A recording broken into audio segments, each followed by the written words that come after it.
Hello and welcome everyone to Red Planet Live. I am your host, Ashton Zeth. I'm elated to be hosting the Mars Society's podcast and leading the conversation about human exploration of the universe and the future settlement of Mars. As a longtime space enthusiast, I am passionate about STEM education and making humanity an interplanetary species. Thank you everybody for joining today and supporting Red Planet Live. Going to remind everybody, we are getting very close. It's September, which means next month, October, we're going to be hosting the 2025 International Mars Society Convention, which is scheduled for October 9th through the 11th. That's a Thursday to Saturday at the University of Southern California in Los Angeles. This year, we are celebrating the 28th year, and this year's theme is Mars, the Time Has Come. We will be focusing on Mars exploration, human settlement planning, and cutting-edge space technologies. So if you haven't already, go to that link right there that you see below. Oh, there we go, this side. Click on that link, and then you can register. Excited for the lineup of speakers that we currently have scheduled. There will be a few more speakers coming, so stay tuned for that. But make sure that you registered, and we would love to see you at USC in October. All right, well, we're jumping right into today's conversation. Today, we are joined by Dr. Bhavya Lal, one of the leading voices in space policy. She's a professor at the Rand School of Public Policy and formerly served as NASA's Associate Administrator of Technology, Policy, and Strategy. During her time at NASA, she advised senior leadership on everything from Artemis and planetary defense to AI, quantum science, and space sustainability, and even became the first woman in NASA's history to serve as acting chief technologist. With degrees from MIT and a PhD from George Washington University, Dr. Lal has shaped U.S. space strategy at the highest levels and earned honors, including NASA's Distinguished Service Medal and induction into the International Academy of Astronautics. Thank you so much, Dr. Lal, for being here today. To be here. Well, I'm excited to be chatting with you, and really looking forward to learning a little bit more about space policy from your perspective. But before we do that, we're going to kick off with a segment called Question of the Day. It's just meant to be an icebreaker. If you've listened to the show before, those that are tuning in today know there's no right or wrong answer. We just want to know your opinion. So for today, I know that you love Star Trek. So we're having a Star Trek inspired question. And because your focus is on space policy, I thought this would be a good topic for you specifically. So the question is, should humanity one day pursue a Star Trek style Federation of Planets? And what challenges or benefits might that bring? Oh my goodness, that's such an awesome question. Absolutely. I think the United Federation of Planets is the way to go. I love it because, it brings not just, all of Earth together. It brings planets around the galaxy and outside the galaxy, the Alpha Quadrant, Delta Quadrant. And again, they come together, there's negotiation. It's very real life to me, so, a lot of people ask about, Star Trek versus Star Wars. And for me, Star Wars is fantasy. Star Trek is reality, right? So it is going to be about politics and ethics and diplomacy and strategy, all the things that we kind of deal with in the space policy world today. We deal with it in the Star Trek world, and I hope that in the real world in hundreds and thousands of years from now. So yes. Okay, we should pursue a Federation of Planets. I agree with you on that one. Although my background is not in space policy, but you said it best. So yes, I think we should pursue that. And if you were to be a character, I'm adding on to today's question of the day. If you were to be a character in Star Trek, because I know you love Star Trek, what character would you be? Oh, okay. This is a little embarrassing, but I would love to be Seven from Voyager. She's razor sharp. She's dry. She's relentlessly logical. She cuts through the noise, which is what good policy analysis demands. She's also unapologetically confident in her own skin, a trait I wish I had. I love it. That's a good answer. Voyager. Okay. All right. 7 of 9. I like it. All right. Well, want to jump right in. We've got some time, so let's get right into questions. Obviously, I read your background. That you've served your time and been with NASA and served at high levels. So tell me, with your background, like, did you always want to be in space policy? You like Star Trek, so I assume at some level you were a space enthusiast like the rest of us. Did you always see yourself pursuing this career path? Oh my goodness. My space compared with I'm actually a nuclear engineer turned science policy analyst turned space policy analyst. And like you just said, I grew up loving looking up at the stars. I did my 12th grade project on measuring the sunspot cycle, watched Star Trek, read Asimov, read Arthur C. Clarke. I was a space nerd, no doubt, but I never thought of space as a career. And I think what happened was when I was finishing up my PhD, I was drifting a little bit, like so many of us do. And I read this 1940s science fiction novel called Earth Abides, which is sort of like an anti history where basically there is some kind of an apocalyptic event and humankind starts moving backwards to a primitive society, sort of from today's abstract civilization to Stone Age primitivism. After I read it, I couldn't sleep for months. I didn't know how, I just felt like it is on my shoulders to preserve our civilization, and I felt I had to learn. So I started asking questions. I read this amazing book called Scatter, Adapt, and Remember, which, by the way, I recommend to all of your audience.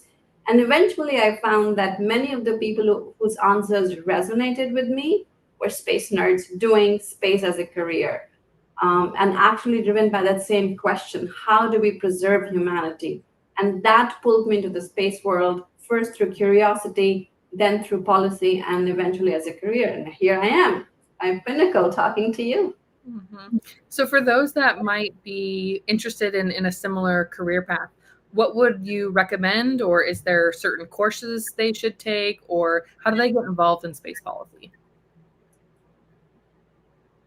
Well, one, anytime there's an opportunity, something opens up, say yes.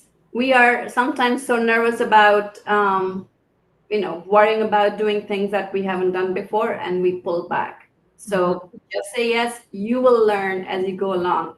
And today, with all the tools we have, you don't even have to take any classes or courses. Just go read. There's books. You have the internet.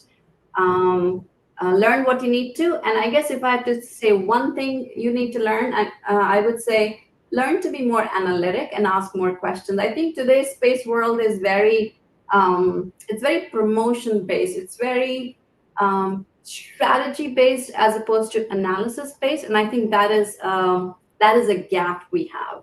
So learning to look at a whole bunch of options and learning how to do an analysis of alternatives is actually a really good skill set to have. Okay. Okay. Focus on being analytical. All right. Well, that leads me to my next question. Obviously, you've played a pivotal role in U.S. space policy, including your work with NASA.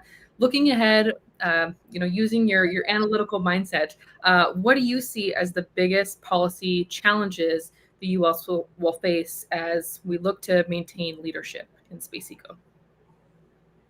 Yeah, great question, Ashton. So I think the biggest challenge is that we've never solved the problem of strategic coherence in our country.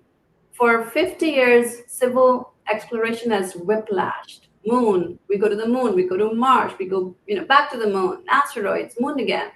And each pivot wasted resources and credibility.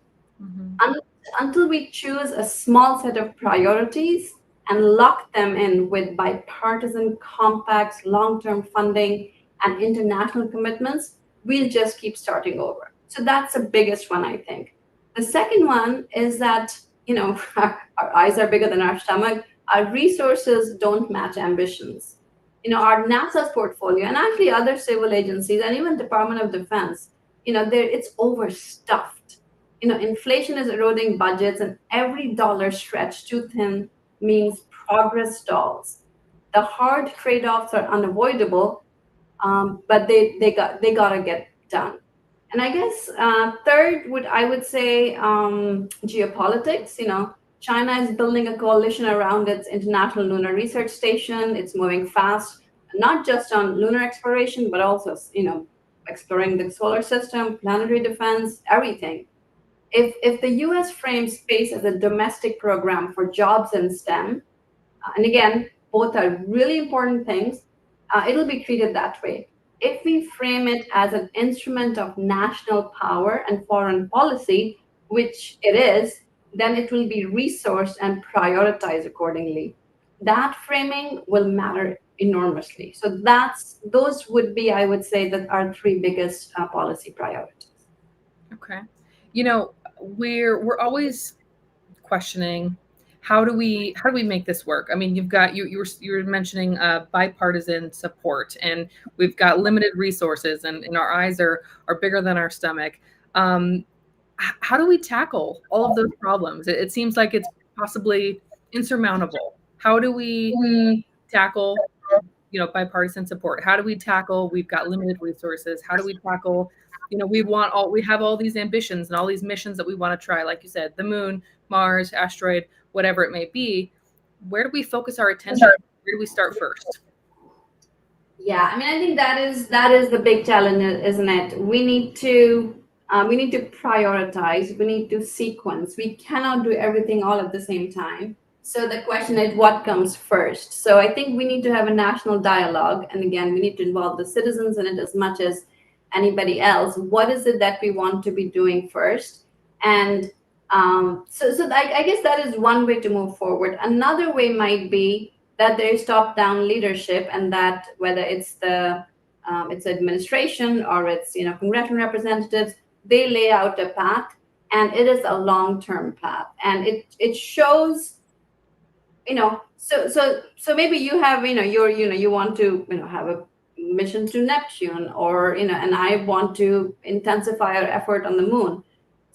So how do you make that trade-off? And I think maybe one way to do it is to kind of lay out a roadmap, so you can see where your priorities come, and maybe they're not here right away. Maybe we really are focusing on Mars first, but we do everything else as well. It's just sequence. So maybe that is one way to think about it, but it is a really important question you've asked, and it is a very difficult answer. Right, right. We haven't found an answer yet in it. We have these conversations continually, and try to brainstorm ideas of how we could tackle these big problems. And obviously there's not one right answer, and it's not obvious, and it's not necessarily an easy path. But conversations like this, and working in space policy, we're helping to start the conversation so that we can eventually get to that point where we do have a roadmap. We're in agreement about where we're going to focus our priorities. Obviously, NASA and other agencies are increasingly working with private industry, international partners. So how do you see space policy evolving to keep pace with the rapid innovation with private industry, while still maintaining some of the safety, sustainability, and the long-term vision?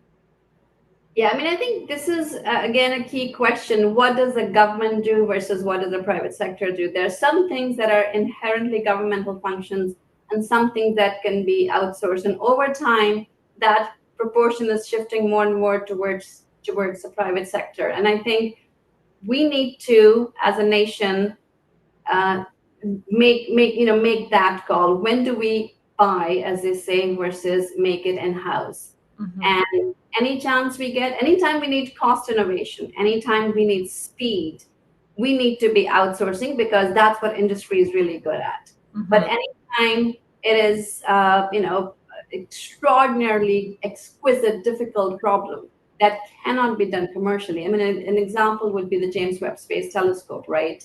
Yeah. It was just, I mean, the incredible number of things that needed to happen for James Webb to work.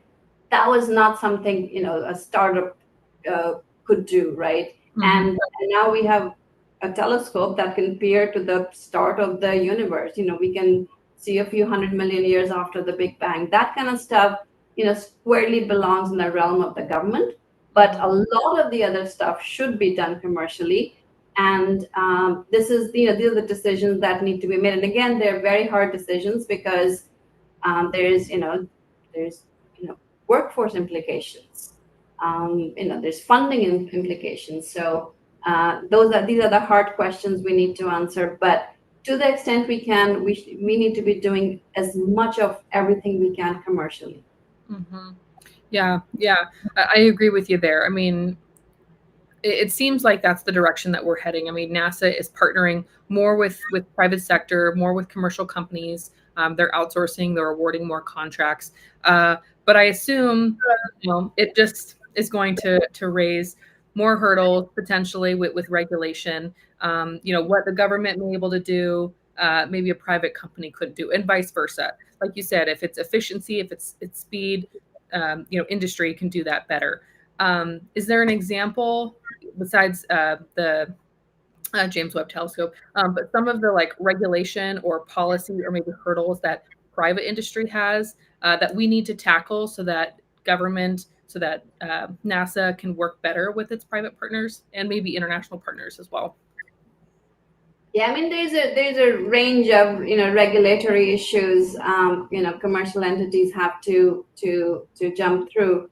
So the fact that we don't actually have a one-stop shop. So if a company wants to get a license to do something in space, they have to go to FAA to get a launch and re-entry license. They have to go to Department of Commerce to get a commercial remote sensing license if they're going to be doing any kind of remote sensing. They have to go to FCC to get a license to have spectrum. They have to go to either Department of Defense, Department of State, or Department of Commerce to get export control licenses if they are, ITAR type, controlled Right. things. So we make it very difficult for our companies to do things because we make them jump through so many hoops. So it would be nice if there was some streamlined process. And last but not least, and again, that's a problem that we may have recently solved. Right now, there's a regulatory framework for everything we do except in space. Once you're in space, there wasn't a government agency that could say, hey, you're doing something that is problematic, that affects national security or something. To some extent, although it's not as bad a problem as we might think. And the recent executive order that came out actually solved that problem as well. It's called mission authorization. Basically, now the Department of Commerce has the ability to provide mission authorization and continuing supervision to private companies. This is something that we needed to do as part of our obligation under the Outer Space Treaty. And this is also something we need to do just in general to make sure that companies are abiding by all U.S. laws.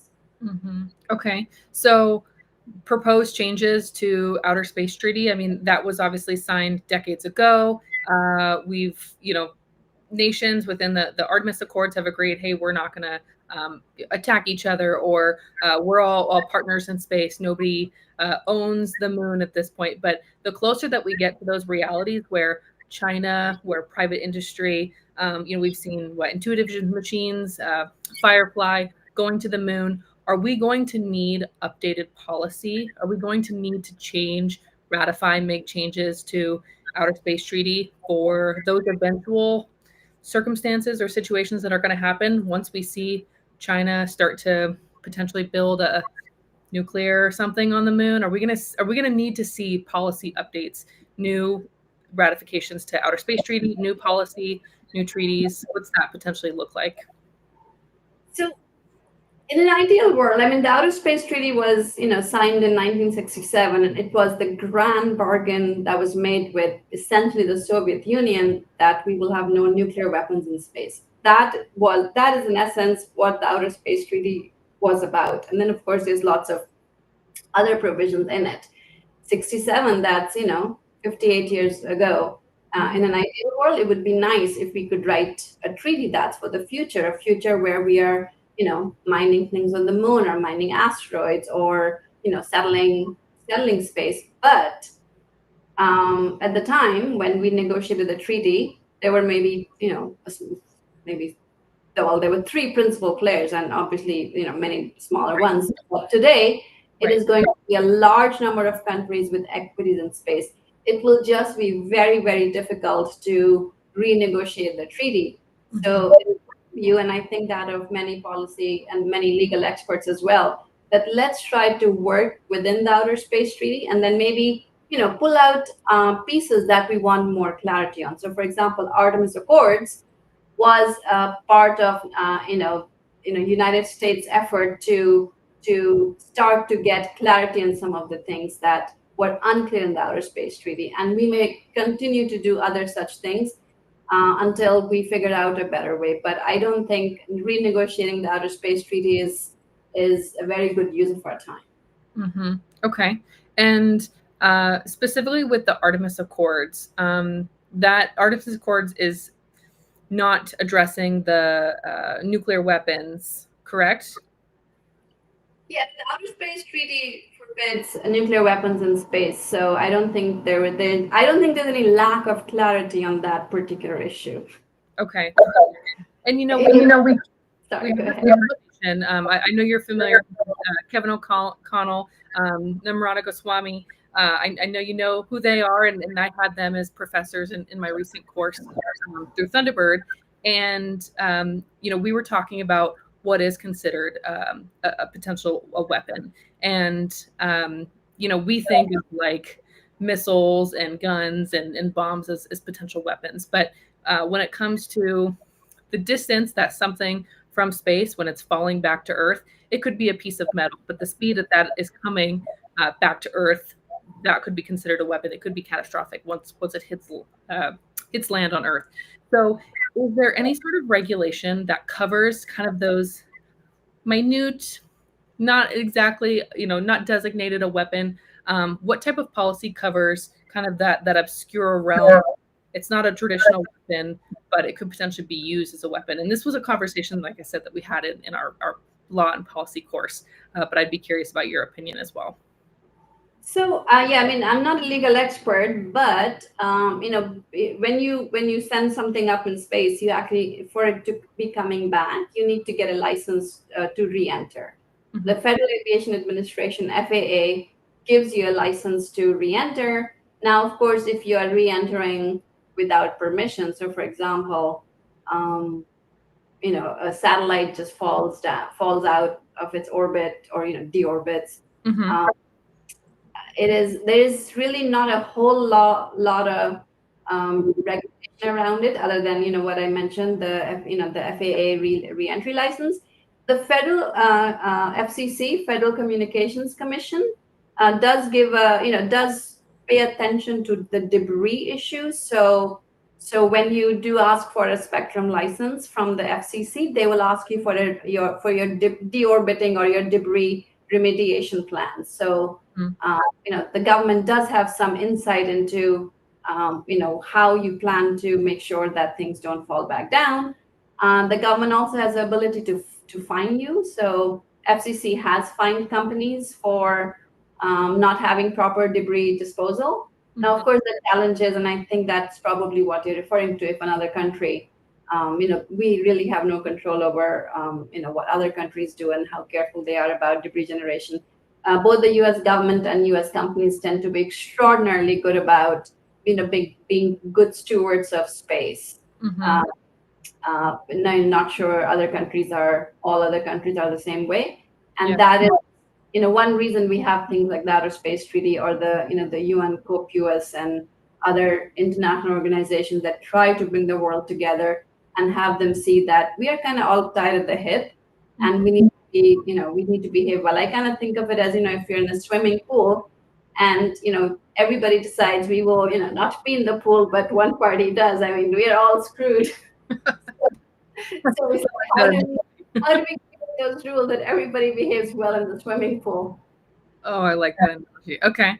Well, you brought up space debris, and I, of course, wanted to touch on that as well, because it's a hot topic. So we know that space debris and orbital congestion are becoming more urgent issues. From your perspective, what policies or frameworks are most promising for ensuring that space remains a sustainable environment for future generations? So there's a lot of effort to try to solve the problem. I'm not sure. I think debris gets framed either as apocalypse or a nothing burger, and I think both are wrong. The only way forward, and before we get to the policy part, is we need better data. What are the probabilities of collision? Where are these collisions going to be? Which are the most, heavily populated orbits? Over what timelines? Until we know that rigorously, we may risk overreacting with clumsy rules or underreacting till it's too late. So what I think we need before we make too many policies is a credible shared data set. And think of how climate science built models that grounded international agreements. I think space debris needs the same, transparent probabilities, collision maps, evidence-based scenarios. But of course, the one big lesson from the climate model is that we cannot let this issue get politicized. But to your question, the first lesson is, let's not hype things, but let's also not hype things into paralysis. And lesson two is let's not downplay it into neglect either. Understand first, regulate second, then design proportionate fixes, whether it's better traffic management, design for demise, as in, how do you deorbit, credible end of life plans, maybe insurance structures that internalize risk. But I think we need to do it in steps.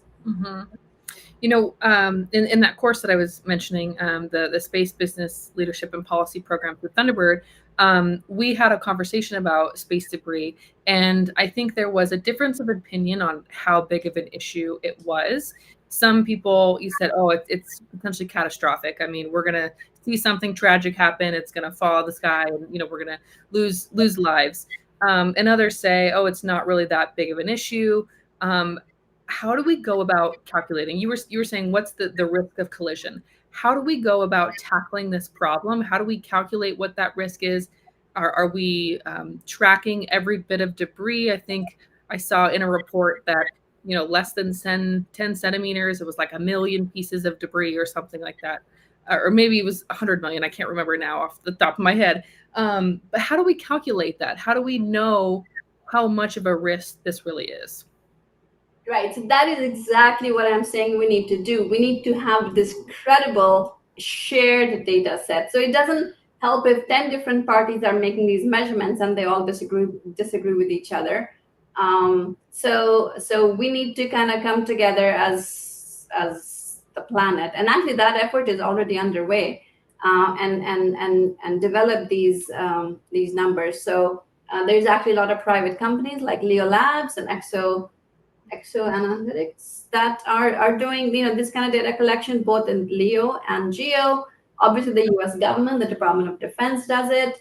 Department of Commerce is pulling together all of this information into a system called TRACS, which I'm sure you've heard of. And the idea there is that data will be shared with everybody. Other countries, Europeans do a really great job. Other countries do as well. So I think we just need to agree that this is a shared data set. There's a lot of data. We just need to make sure that the reports, you kind of need to go from data to knowledge, and what are the collision probabilities. So there is the data collection piece, and then there is the analysis or the algorithm piece, and we need to make sure that there is development on both ends, because as you can imagine, if there's a piece of debris, you can look at it at different points, right? And then say this is how it's going, or you can propagate its orbit. And you need to do both of those things. And again, we have really good government and private companies working on it. And even companies like SpaceX and OneWeb and others that are operating large constellations have really outstanding data. So this is a problem we are starting to solve. Mm-hmm. This problem is not just a U.S. problem. Space debris and the potential risk of collision is an international issue, because obviously there are multiple countries and private companies as well that have material, that have spacecraft of some kind in orbit. So is this a potential opportunity for the U.S. to maybe bridge a gap with nations like China or Russia, because space debris and the potential risk and damage to spacecraft could be an international issue? It's not just going to affect the U.S. Is this an opportunity for us to kind of bridge that gap? Maybe a small olive branch to China. Like, I know we're in space race 2.0, and the U.S. is competing against China. Is this an opportunity for us to maybe bridge that gap, and let's collectively try to make an effort to prevent a space debris disaster. Oh, absolutely. And the more of it is, the better. And we do some of it. I mean, when we see, potential collisions or what I call conjunctions happening with Chinese satellites, we do inform them. So there is a mechanism for us to at least communicate. Obviously, it would be nice if there was some amount of collaboration as well. And actually, we have done, a few years ago, we sent, we had a, probe around Mars, and China sent a probe around Mars.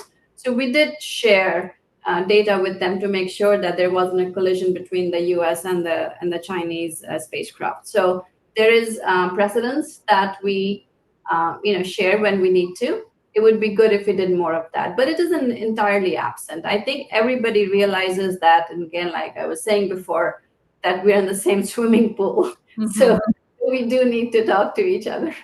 We have some collective interest there. Well, speaking of Mars and some international collaboration there, with Artemis, with Mars sample return, and growing international ambitions, humanity is entering the next era of exploration. What excites you most in the next 10 to 20 years of space exploration, and where do you think that the U.S. should be prioritizing its efforts? So before I talk about what excites me, so I hold these two visions in my head. The first, which actually came from Jack Marburger, who was President Bush's science advisor. He used to talk about bringing the solar system into our economic sphere. And I feel pretty strongly about that, where exploration isn't a stunt, but it's an expansion of humanity's economic reach that reshapes our future on Earth as much as in space. The second vision is from Carl Sagan, who, if you remember, had this really wonderful quote about standing at the shore of the cosmic ocean, and so far we've only waded in ankle deep. Mm-hmm. And for him, the point of exploration was perspective, to learn, to study, to understand our origin and our place in the universe. And what excites me, to your question, is for the first time we can actually pursue both visions at the same time. A permanent presence on the moon with power systems, communication, infrastructure, all of that can survive the lunar night. ISRU, in situ resource utilization, that can turn ice into oxygen propellant, isn't just, and again, not just a base. It's our first outpost that brings a solar system into our sphere. So that's kind of exciting. And then, of course, at the same time, we have telescopes and deep space missions that will let us study exoplanets and probe the solar system more deeply, advancing the science Sagan championed. So that is, for me, the most exciting part of what's coming next. We're just at the precipice. Mm-hmm.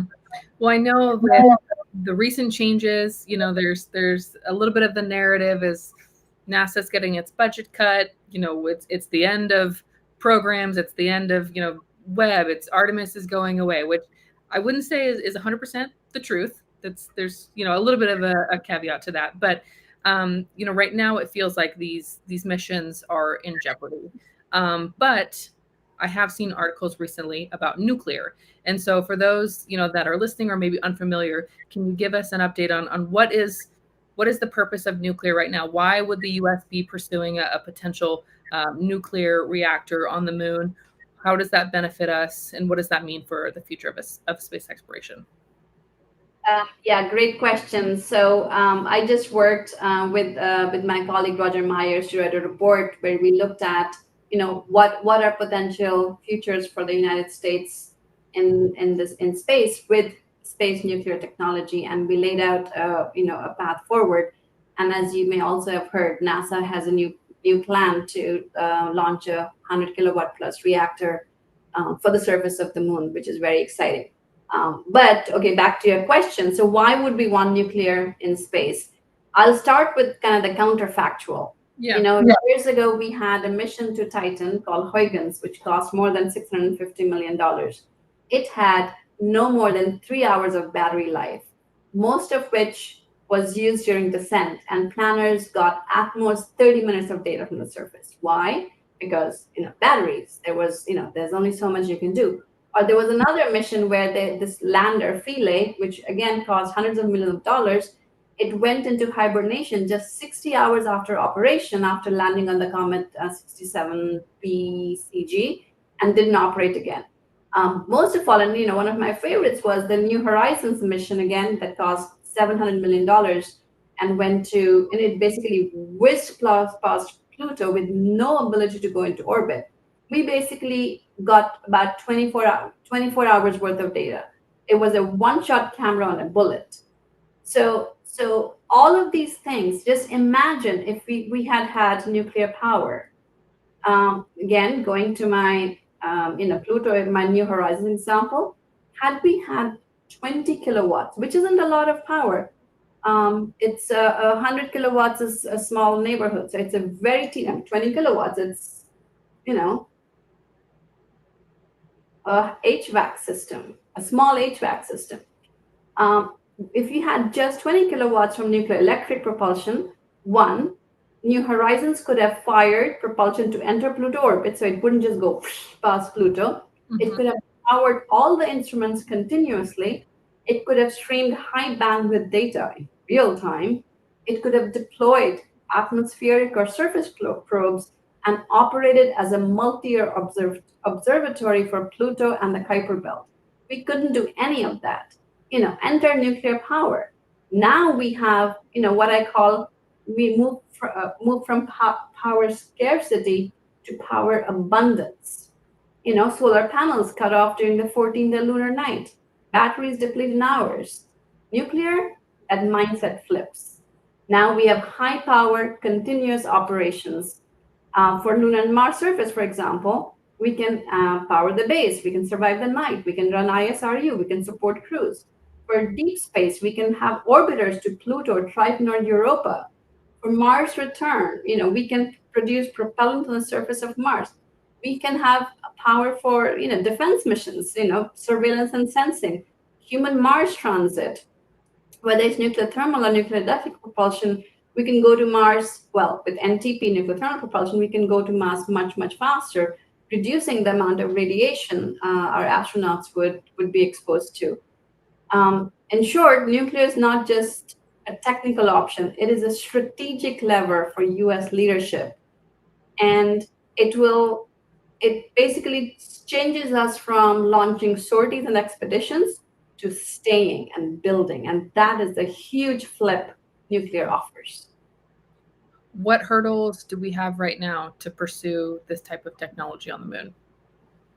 So some of it is a funding hurdle. We've actually never spent the money that we need. Sure. Another one is, there are still some technology things that we need to solve. And again, the funding hurdle, and funding may help solve the technology hurdle. There are some regulatory hurdles as well. We don't have what's called indemnification or insurance coverage for space reactors or for launch. If we launch our reactor privately, as NASA currently plans to, there will be those companies will especially seek some kind of liability coverage from the government. Yeah. So those are some of the bigger issues, and of course, we need continuity. I think we have tried we launched actually a nuclear reactor back in 1965, and we haven't done it since. Well, we've started a dozen programs and stopped them and started and stopped. And the reason is we've never had that continuity. We've never stayed with the plan. And that, in my mind, is one of the biggest challenges we have. And of course, one might say that the reason we've never stayed with the plan is we have never had a mission pull. And maybe that has changed now with NASA announcing that it needs to have a nuclear reactor on Mars in November 24 and a nuclear reactor on the moon. So maybe now we have persistent mission pull, which will help funding, the amount, the levels of funding we need to have. There's some other things as well, but I think those are some of the big ones. Okay, well, you mentioned that previously we haven't stayed on track with missions. Some have started, they've stopped. What kind of leadership model is needed to ensure that these space nuclear projects succeed and stay on track? Say two words: empowered leadership. Okay. We need a single empowered program office. I mean, it could be a person, but office with real budget authority, with real milestone authority, and not just something that's fragmented across multiple agencies. Right now, we have NASA, Department of Energy, Department of Defense, FAA, all sorts of agencies, but there is no one place that things can happen. If we don't have that single empowered leadership, basically all the political churn will kill the program before the hardware flies. And we have precedents for this. Admiral Hyman Rickover of the Nuclear Navy delivered the first nuclear reactor, Nautilus, for the nuclear navy by demanding discipline, technical rigor, and programmatic control, and he was in charge. Similarly, for the Manhattan Project, another project which required a lot of different moving pieces working together, Mhm. General Bobby Groves, he drove the project by uniting scientists, industry, and the military under a unified command. And even most recently, when we were trying to develop a vaccine, remember, it used to take about 10 years to develop a vaccine, and Operation Warp Speed did that in 10 months for COVID. So Moncef Slooey and several other people, they led Operation Warp Speed by integrating private companies, regulatory agencies, and government funding into a single coordinated effort. They had empowered leadership, and that's what we need. Mhm. Do you think that if China or perhaps Russia were to pursue a similar mission, they were trying to get a nuclear reactor on the moon, would that be a catalyst for the U.S. to speed up their efforts to try to get, again, funding, to get technology, resources all aligned so that the U.S. could be the leader in getting nuclear power on the moon? So China and Russia already have a plan to operate a 1.5 megawatt reactor on the surface of the moon. And that is certainly enough of a geopolitical imperative that we get our act together and do something fast. And obviously, we need to follow all the rules, make sure our reactors are safe, make sure they're the right power levels, make sure they're reliable. So it isn't sort of a mad dash. We need to do things well, but there's absolutely a strategic imperative that we get our power system on the moon before anybody else does. Mm-hmm. One reason for that is, if we are first, we are the ones who decide, what the norms of operation on the moon will be. How much should how big the safety zones should be. How do we make sure that these reactors are operating as they should? We are the ones who make the rules versus somebody else. And especially if we don't like those rules, what if China decides to put a reactor at a part of the moon which has the best ice water deposits and can put a very large safety zone around it, which, by the way, is required by treaty. We need to make sure that we don't harmfully contaminate, or we want to keep others from harm. So they would be in their rights to do so. Another reason why we want to be doing it first. I see it as a maybe it's the next race to the moon. If they already have plans, we have plans. Who gets there first? Like you said, that's going to be setting the parameters and the rules of behavior once we get there. It makes me think of have you seen that show First of All Mankind? I'm saying that wrong. First for All Mankind? For All Mankind, yes. I was like, I know I'm close. I know it starts with it's an F at the beginning. Yes. If Russia had gotten to the moon before the US, what would that be like? So, maybe this is the new space race. Is getting back to the moon and putting that nuclear reactor there. And then, like you said, they make the rules, whoever gets there first. What steps can we make sure are taken to ensure that those space nuclear systems support not just the government missions, but also potential long-term commercial use as well? Really great question. In order for us, that's a bigger question than just the nuclear reactor, right? If we want to have a cislunar economy, a thriving commercial presence on the moon, we need power, we need communications, we need PNT, we need the entire infrastructure that we have down here on Earth. Mm-hmm. So the question is, why would commercial entities be on the moon? And those are some of the things we need to still figure out. So, is there anything on the moon that we want to bring back? Companies like Interloon think so, and they would like to bring back helium-3. And I think that's pretty exciting. And they would like to use nuclear systems, for their ISR, for their mining operations. Other companies may want to be mining water. Other companies might be wanting to provide services to government agencies. So I think what you're talking about isn't something that should be built around the reactor. That's a larger question. How do we build a thriving, commercially driven cislunar economy? And of course, power is essential. 100 kilowatts is actually not a lot of power if you're going to have, a large, American base. And in principle, we will have our allies, our partners on the moon as well. So, our companies should be providing power and all sorts of services to all of our partners. But I think an interesting question is not just on the demand side, but on the supply side. And that's the one I think a lot about.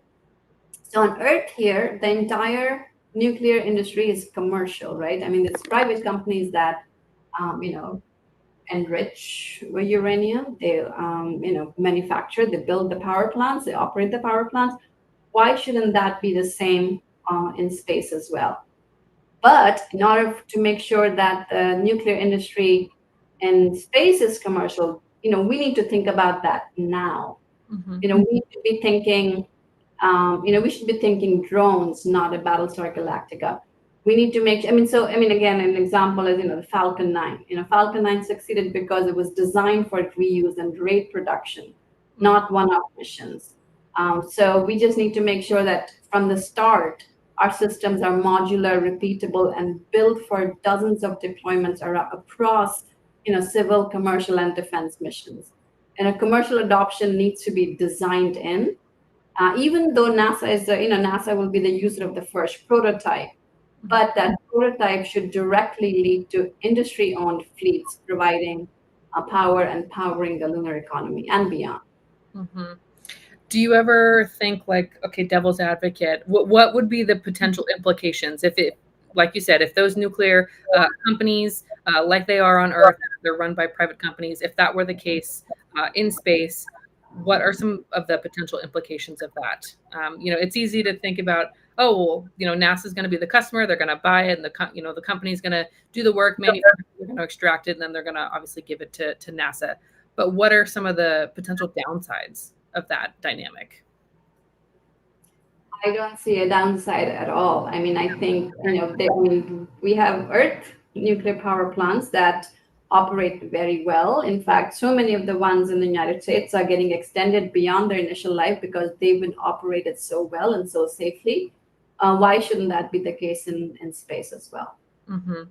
We had this conversation about nuclear, and of course, when you say nuclear, and maybe to the average person, maybe they're not as up to date on space policy.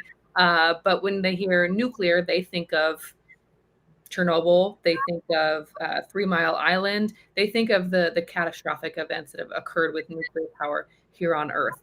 What would you say to those people, and how would you maybe suppress some of the nerves, some of the I don't know if we should do that, why we would say, no, this is a good idea, and here are the maybe parameters that could be in place to make sure that type of disaster doesn't happen in space? So the reason I think people shouldn't worry, but we also need to go listen and understand people's worries. One way we make sure that the space reactor would be safe is the reactor that is launched. First of all, there is a policy called National Security Presidential Memorandum 20, NSPM 20, that lays out a very detailed process in which we will make sure that any reactor that's launched, either by government or commercially, is safe. Okay. And it's a pretty high bar to meet the safety bar. So that's one. That safety is just a very important priority. A secondary interesting thing that a lot of us I didn't know that until I started to really think about this, is that we are not going to be launching reactors that have any radioactive, radioisotopes, or fission products in them. They will be what we call cold cores. And if there's a launch accident, there's no radiological dispersion because there's no fission products. these reactors won't be turned down till they reach their their end point, which is many thousands of kilometers or miles up in space. So there's no probability that they will come back down on Earth. Okay. And then while we don't have a plan yet, I understand that we are working on a plan on how we would safely decommission a reactor. Maybe the first initial few reactors would be buried under the regolith, and maybe subsequent ones, maybe we'll reprocess the fuel. But safety is going to be a top priority. And again, if we just look at our record in the United States, I mean, we haven't had an incident in the U.S. since 1979, 3 Mile Island. And even 3 Mile Island, not a single person died or was adversely affected from a health perspective. Mhm. So I think we do a good job in the U.S. to make sure our nuclear power plants are safe, and we will do the same in space as well. Interesting. Okay, those are some good tidbits that I didn't know. So next time I get asked that question, now I'll be prepared with an answer to share with them. I'm thinking about international leadership, and I think that's the question that a lot of people ask right now, with Artemis, with Mars sample return being delayed. People are wondering, where does the U.S. lead? Is U.S. still the number one spacefaring nation? How do you think that the U.S. should approach international and political challenges that come with trying to lead in space, but specifically with deploying nuclear systems in space? So I think transparency should be our play of choice on the international scene. We should do everything openly, as we always do. So, for example, for the reactor on the moon, we should define hazard-based safety zones. We should publish the technical rationale. We should invite partners to align. We should make sure that our president is on the table. We should make sure it's all consistent with outer space treaty obligations. Again, this is not new. We have been launching systems in the 1960s. In 1961, we launched the first radioisotope thermoelectric generator. In 1965, as I said earlier, we launched our first reactor. The Soviets have launched dozens of, 30-ish reactors between the 1960s and 80s. This is not a new thing we are doing. At the international level, there's actually, the Outer Space Treaty has words to say on how we do things safely. There's this thing called principles relevant to the use of nuclear power sources in outer space. Principles 47, 68. Again, it lays out, how we will do things in space around nuclear power sources. And that was 1992. In 2009, again, at the UN level, we also developed, and by we, I mean the world, developed a safety framework for nuclear power source applications, which were voluntary, non-legally binding safety guidelines developed by UNUSA, the Office of Outer Safety, and IAEA, which is the organization that defines safety on for Earth reactors. So there's a lot of global talk already underway, Mm-hmm. And in the space community, including the legal community, this is not a new discussion. Okay. We've touched on space policy. We've touched on nuclear. We've touched on missions. I'm curious. Let's bring it back down to earth a little bit. You've spoken about the importance of broadening participation in STEM within space programs. What do you think is the most effective for ensuring that the next generation of space leaders reflect a diverse set of voices and experiences? I think we just need to do a lot of stuff. We cannot have a small number of 20-year programs. We need to do lots of things. We need to be sending dozens of robotic probes to the moon, dozens of robotic probes to Mars and beyond. I think young people need to have lots of experience working with different sorts of scientific and engineering and technical instruments. Mm-hmm. Assuming that, one, 20-year-old will work on this one project or program for the rest of their, careers is just not realistic anymore. I Mm-hmm. think we need to have a thriving space program so young people can see themselves in multiple projects doing lots of different things. Mm-hmm. We're not doing that right now. I think, you mentioned the funding cuts. That is not good for our next generation. I hope that we are able to address that issue, Mm-hmm. and give our students the exposure they need to be able to, become more experienced professionals by the time they reach our ages. Mm-hmm. How do we get young people excited and interested when they're young? We think when I think about getting students interested, I think of high school students or college students. Like, hey, pursue engineering, pursue mathematics, pursue science. But how do we get young people interested? Those that are in elementary or primary school, how do we like wrangle that curiosity and excitement and get them inspired, so that they want to pursue STEM careers in the future? Oh, that's such a great question. I think some of it is just cultural. Okay. Um, we just need to make sure that they see. You can't just tell your kid, go to the museum of science, right? You go with them. They see others doing those sorts of things. When my daughter was little, we she grew up in Boston, and took every opportunity, not just to do STEM things, but anything that kind of opens up your mind, and makes you a more curious person. Mm-hmm. And honestly, if we want to be doing things in space, and you mentioned your goal of making humans a spacefaring species, you don't just need scientists and engineers, right? You need everybody. We need medical doctors, we need accountants. When we are going to have a settlement on Mars, we're going to need all kinds of people. Yeah. So I think, obviously, as an engineer, I'm super excited that most of NASA is, as a scientist or an engineer, but we need everyone.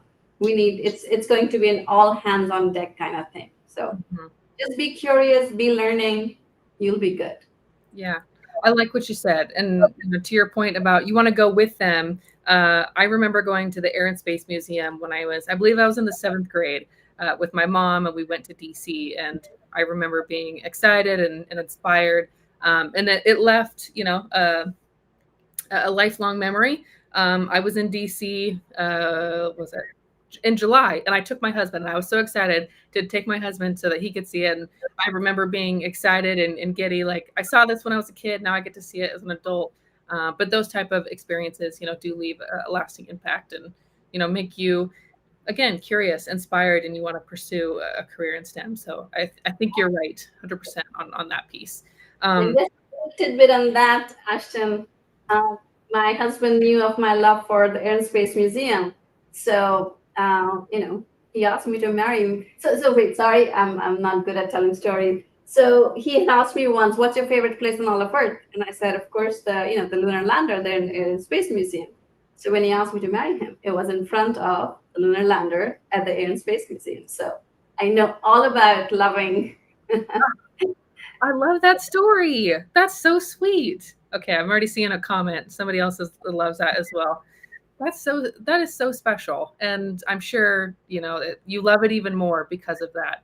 Um, that's so cool. Okay, well, for any of those space enthusiasts out there, hey, if they're trying to trying to propose to somebody, hey, maybe the Air and Space Museum is the place to do it. And I think they're releasing or opening a new wing. When I was there in July, part of it was shut down, but there's a whole new section that they're going to be unveiling soon. So if those that are listening, if you have a chance to go soon, go check out the new exhibits that they just are in the process of opening. Let's see. There was a question here that I didn't get to. Do you have any thoughts about the announcement to move Space Command from Colorado to Alabama today? That was in the news today, so top of mind. None whatsoever. I'm an analyst. I'm hoping that somebody did, And analysis of alternatives, looked at all the pros and all the cons, did the math, did the budgets, and one side came over the other. I'm really hoping that's how the decision was made. I like it, with that analytical cap on that we were talking about before. Well, that's excellent. I mean, thank you so much, Dr. Lal. It's been such a pleasure to chat with you, and I've learned a lot. There's tidbits that I'm taking away, and it just is a reminder that space policy plays such a big piece into the space ecosystem. So thank you for coming on, for answering all the questions. You nailed it. We had quite a few questions, so thank you for tackling all of those, and yeah, just joining, giving up your time today. I know it's late on the East Coast, so thank you for joining today. It was an absolute pleasure, Ashton. I really, really enjoyed talking to you. Thank you. Of course. I want to give a special thanks to our Executive Director, James Burke, our PR Director, Michael Stoltz, Leah, who's always behind the scenes helping us out. And thank you to everybody that has tuned in for today's conversation. We're going to wrap up today the way we always do. As you've heard me say before, the best is yet to come. Thanks, everybody. Have a great rest of your day.